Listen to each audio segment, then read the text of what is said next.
we just might not be scientific and technically sophisticated to the extent that's necessary in order to recognize what is the real evidence in this, in what we have collected.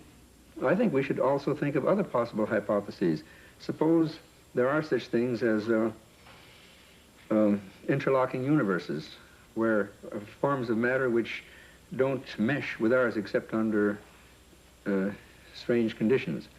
To assume that we are on the level of intelligence that would of necessity be visiting us, if they have the ability to come here, there may be no common bridge of understanding. There may be attempts at communication and we don't recognize it as communication. We must always be aware of the fact that we may be testing the wrong hypothesis. As for instance, in the days when people talked about stones falling from heaven, that was testing the wrong hypothesis. Meteorites do exist, the phenomenon exists, but they're not stones that fall from heaven. They're stones that the Earth collides with when they're in orbit around the sun. It's arrogant, egocentric, egotistical for us to think that we are the highest intelligences in the universe. I think that's completely preposterous. As far as the extraterrestrial intelligence is concerned, I believe it's out there. We have not been able to come up with a logical explanation. At least our scientists have not. The only plausible explanation that would explain all of these sightings is the theory that these could be intelligently controlled vehicles controlled by an alien species, alien to this planet. How would the public react if this event were true? To find the answer, Dr. Leon Festinger of the New School for Social Research consulted a number of prominent social psychologists from several universities across the United States. You must realize that social scientists can only make educated guesses about reactions to such a new and startling event. But nevertheless, certain behavior can be predicted. Dr. Aronson of the University of Texas points out that many people already have strong beliefs about the existence or non-existence of extraterrestrial beings and are committed to these beliefs.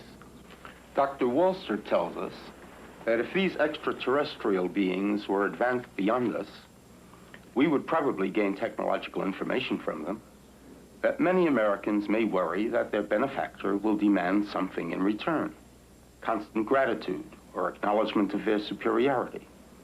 As far as panic is concerned, most of my associates agree that it wouldn't happen unless there were, one, an imminent danger with no escape or chance to protect oneself, and two, it resulted in loss of contact with family or primary groups. And last, there is also the question of longer-term effects. What would happen over many years? One social psychologist suggests that it might help to unite the world. If the visitors from space prove to be an enemy, he suggests, then we would unite as one species to drive the invader away and then to live in peace thereafter. We've so far talked of the past and the present, but what are the possibilities of the future? It seems almost certain that if other beings more advanced than ourselves do inhabit other sectors of the universe, then it's quite probable there will come that day, that moment in time, when official contact will be made. Let's look at an incident that might happen in the future, or perhaps could have happened already. The premise is that contact is made by extraterrestrial beings with representatives of the United States Air Force at Holloman Air Force Base in the deserts of New Mexico. The day is clear. It's about 5:32 a.m. at Holloman Air Force Base. Traffic light. One recon plane is on the field ready for takeoff when Sergeant Mann is given a report of an approaching unidentified craft. Yeah, Bill, no, nothing on the line. I'll repeat it again. Unidentified approaching objects on coordinate 49er, 34 degrees southwest, following length and array. Can I go northeast down with the Army helicopter? Probably a stray civilian, maybe. Keep me informed. I see him over there. Check with Edwards. Make contact with him, Bill. This is Holloman Air Force Base Control Tower. Identify yourself. What's your tail number? You're encroaching on military airspace. Warning, identify yourself. You're in a restricted military air corridor. Call the base commander. Base commander's office, Sergeant Whitmore speaking. Yes? Yes, hold on. Colonel, for you. This is Colonel Horner, yes? Yes, an unidentified vehicle. You warned the aircraft again? 142, turn left. What's its shape? Check Edwards? Civilian patrol? Okay, all right. Sound a red alert. Unidentified aircraft approaching. Hey, Bill, give me a quick check with Wright Patterson Intelligence. There may be an experimental craft from somewhere, I don't know, here. Alert the fire chief and security and safety.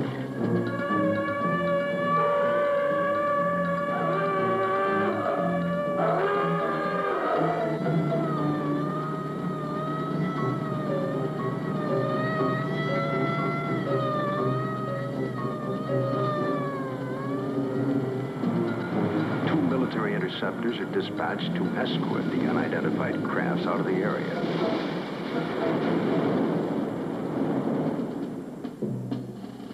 During a routine photographic mission, a tech sergeant and staff sergeant of the base photographic team were aboard a helicopter at the time and run off several feet of film of the three objects, one of which breaks away and begins a descent. A second high-speed camera crew on the ground runs off approximately 600 feet.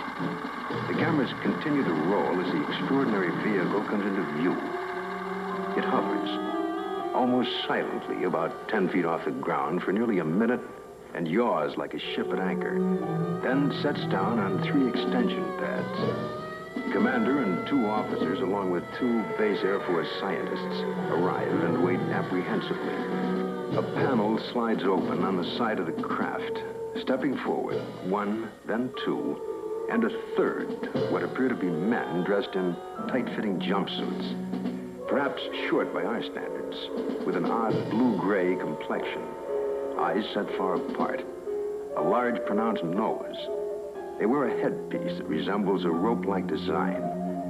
The commander and the 2 scientists step forward to greet the visitors. Arrangements are made by some sort of communication, and the group quickly retires to an inner office in the King 1 area. Left behind stand a stunned group of military personnel. Who the visitors are, where they're from, and what they want is unknown.